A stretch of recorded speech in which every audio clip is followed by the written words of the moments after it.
There are three cases we will take a look at with trigonometric substitution. Let's start by looking at case 1. Now I call it case 1. You may not see it as case 1 in any other textbook. Here's our integral. It has 1 divided by the square root of 4 plus x squared dx. Again, there is no other technique that will work. It's not a partial fractions, it's not a substitution, it's not integration by parts. There's just nothing we can do.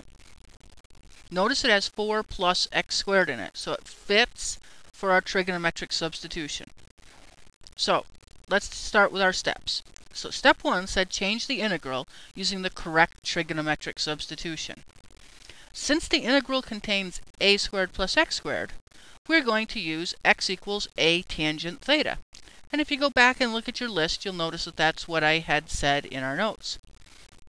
In this case, since we have 4 we know is 2 squared, so our a is 2. So we have x equals 2 tangent theta. Then we take the derivative of 2 tangent theta, and that's 2 secant squared theta d theta. So again, the core idea here is to write the a squared plus x squared. Well, for 4, we have 2 squared plus x squared, and that's what became our a. Next, we substitute in. So what's going to happen is every place I see an x, I'll put 2 tangent theta. I only have one x, so there's only one place to put that. Then I'll take out the dx, and in its place I'll put 2 secant squared theta d theta. That's what I did down in this step. Did the substitution. Now what I'm going to do is simplify the resulting substitution. So first thing I did was I just rewrote the line above, and I squared out 2 tangent theta. By doing that, that gives me 4 tangent squared theta. So under the radical in the denominator, I have 4 plus 4 tangent squared theta. What I next did, and it'll become obvious in a minute why I chose to do that, was within the radical I factored out a 4. Both of those terms had a 4 in them. And so if I do that, that leaves me with 4 times 1 plus tangent squared theta. Then what I did was I took the square root of 4. Remember, we can take the square root of the 2 separate factors. We can't do that with sums, but we can do it with products. So I have the square root of 4, the square root of 1 plus tangent squared theta, square root of 4 is 2. So I have 1 divided by 2, square root 1 plus tangent squared theta, and then I still have my 2 secant squared theta d theta coming along for the ride. Now what I did was I canceled the 2's. This will happen quite often. You'll get some sort of numeric cancellation. And when I canceled the 2's, that just left me with secant squared theta d theta. Now, what I need to do is remember an identity from my past. And this is probably an identity that you remember existed, but you probably just don't remember. The identity is the fact that 1 plus tangent squared theta equals secant squared theta. And so I use that to take out the 1 plus tangent squared theta and replace it by secant squared theta underneath the radical. Why is that helpful to me? Well, I can now take the square root of secant squared theta, where I couldn't take the square root of 1 plus tangent squared theta. And when I do that, that's just going to give me a secant theta. So now I have the antiderivative of 1 over secant theta multiplied by secant squared theta d theta.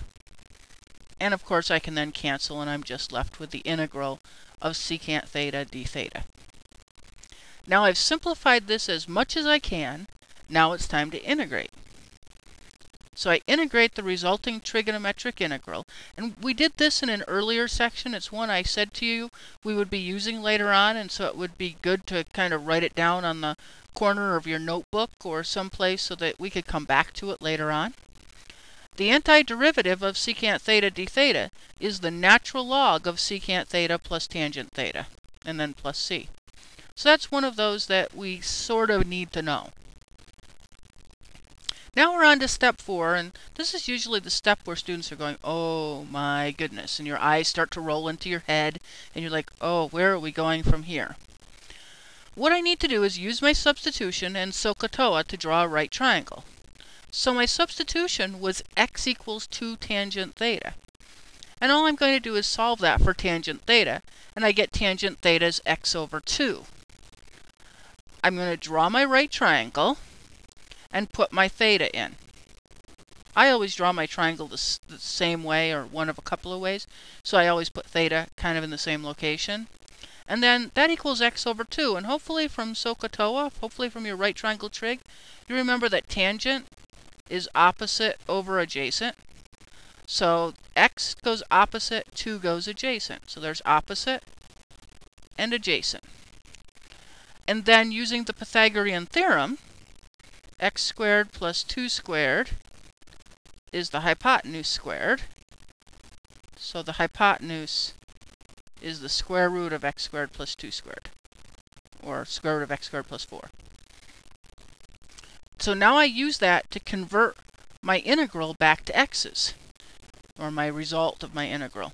So I have secant. Remember, secant is 1 over cosine. And remember, cosine from SOHCAHTOA was adjacent over hypotenuse. So I'm going to have hypotenuse over adjacent. Remember the old invert and multiply. And if I do hypotenuse over adjacent, I get the square root of x squared plus 4 over 2. And then tangent, I actually already know tangent. That's what I had up here. Tangent's x over 2. Or I could use opposite over adjacent and get that. And there's the answer. I have to confess, though, most books actually rewrite the answer. And they rewrite the answer using a couple of identities from your past. Namely, first of all, I could rewrite that as one fraction, the square root of x squared plus 4 plus x, all over 2. And then remember, the log of a quotient is equal to the difference of the logs. So the log of the numerator minus the log of the denominator. That was the old rule, that the natural log of a over b was natural log a minus natural log b. And now you'll say, well, you threw away the log 2. Well, that was a number. And if I thought of this constant as c1, I'm taking the natural log of 2 plus constant 1, and I'm just calling it some big old constant. This is a process that takes some time. It takes some energy. You may want to go back and watch the video again. You may even want to try this problem without looking at the paper and see if you can recreate these steps, kind of knowing where you start and where you end.